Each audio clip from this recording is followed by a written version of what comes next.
Hello amazing people, welcome back to my channel. It's Joviq again, and today I'll be showing us how to make coconut oil. And this time we're making coconut oil using our freezer, and I'm sure you'll be wondering, what has the freezer got to do with making coconut oil? Well, this would help us retain all the essential nutrients in the coconut right in the oil.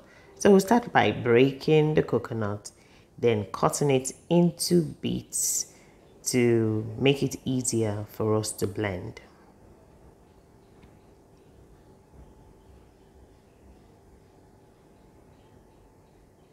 So this is how I had to cut the coconut into shreds like this, or bits, whatever whatever you might want to call it.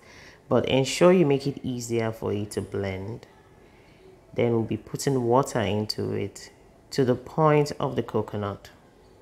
It shouldn't exceed the coconut so as to make it a lot better when you want to extract the coconut milk. So after blending, make sure you blend till it becomes a tiny pieces like this. After blending, we have to strain. We know all about this. I'll be doing this process 3 times because of the quantity of coconut that I have.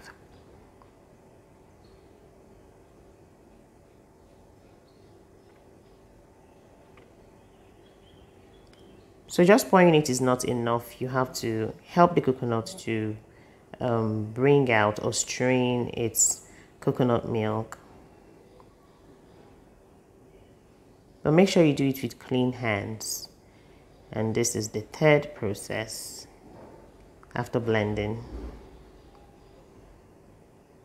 So in goes the whole coconut juice or the coconut milk into the bowl, a very clean bowl, which in turn I'll be placing it into the freezer.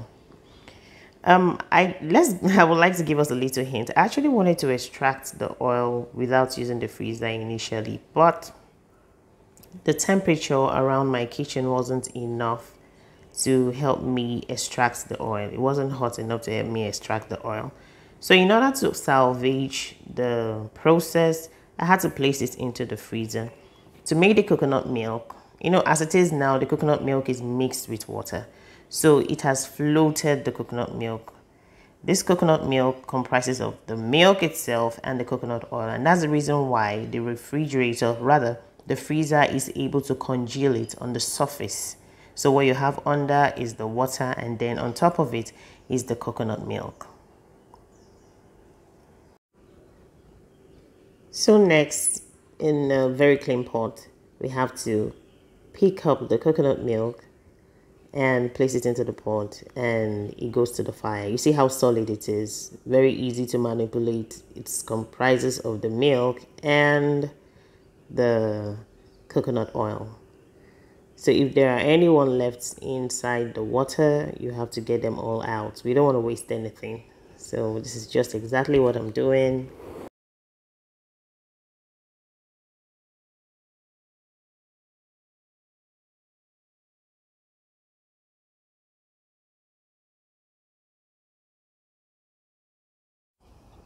So at this point, the heat is up.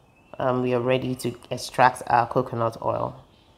As you can see, it's very easy because it has started melting, and the more I try to stir or move it the way like I'm moving it, you can see it's melting.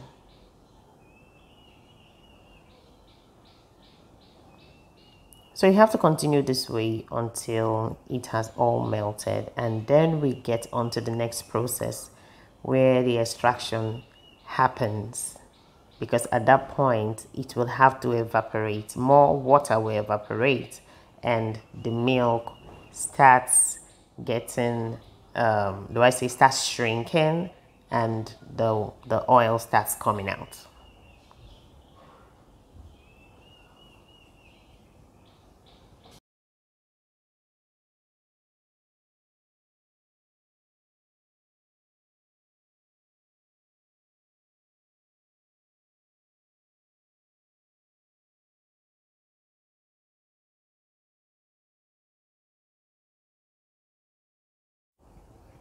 So as you can see, it has started evaporating. In fact, it has evaporated a whole lot and the water content has reduced.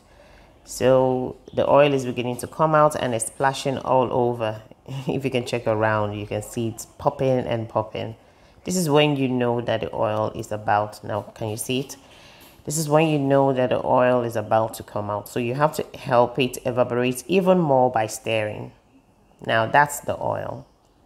A little bit of the oil.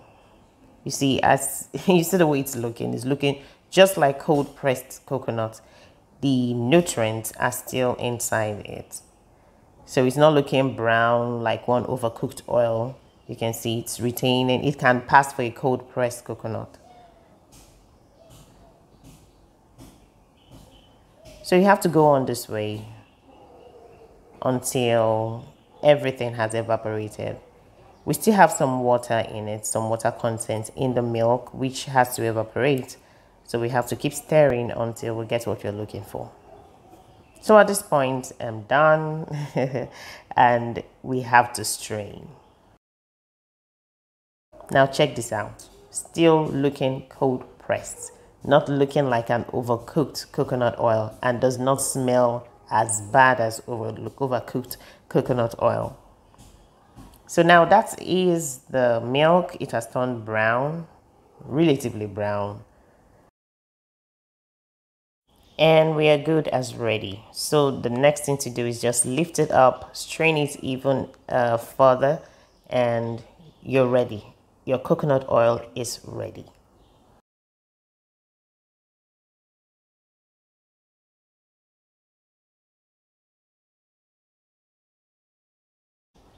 So check it out.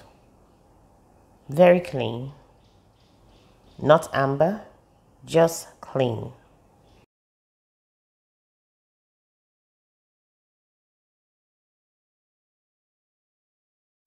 So people, this is it. I've come to the end of this video and the coconut oil is ready. Please note that your coconut oil is antimicrobial, antifungal, and antibacterial. However it is, I know it can suit every skin discomfort. Every. It depends on the level of the skin discomfort, but it should be one of the things you should be considering if there's a skin discomfort. It is good for your hair and amazing for your teeth. You can actually use it to whiten your teeth. So at this point, I'm pouring it into my container and now we'll go and keep it somewhere very, very safe because I'll be using it for a while. And even as it's finishing, I have to make another one. You cannot compare it with having a coconut oil done outside or buying it from the store because they could be adulterated in one way or another. So thank you for watching this video. Give it a thumbs up.